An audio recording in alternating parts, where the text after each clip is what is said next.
వర్షం వస్తుందంటే అందరి నోట ఒకటే మాట, ఇప్పుడు కనుక వేడి వేడి పకోడీ ఉంటేనా అని. మరి అందరికీ ఇష్టమైన ఆ పకోడీని సింపుల్గా చేసుకుంటే వంటగదిలోనే కాకుండా మనం కూడా వాళ్ళతో కలిసి ఎంజాయ్ చేయొచ్చు. అలాంటి రెసిపీనే ఈరోజు మనం చేసుకుంటున్నాం. 4 ఇంగ్రీడియంట్స్తో అయిపోయే ఈ టేస్టీ పకోడీ డీటెయిల్ రెసిపీ కావాలంటే డిస్క్రిప్షన్లో ఉంది. మెజర్మెంట్స్ని తప్పకుండా ఫాలో అయితే క్రిస్పీ పకోడీ మీ సొంతం.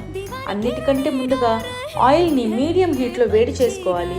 ఈ ఆయిల్ హీట్ అయ్యేలోపు మిగతా మిక్స్చర్ అంతా రెడీ అయిపోతుంది.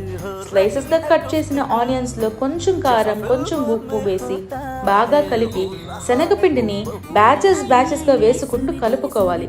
మంచి మిక్చర్ అయిన తర్వాత ఎక్కువసేపు వెయిట్ చేయకుండా ఆల్రెడీ హీట్ అయిన ఆయిల్లో వేసి మంచి గోల్డెన్ కలర్ వచ్చే వరకు ఫ్రై చేసుకొని హాట్గా సర్వ్ చేసుకోవటమే.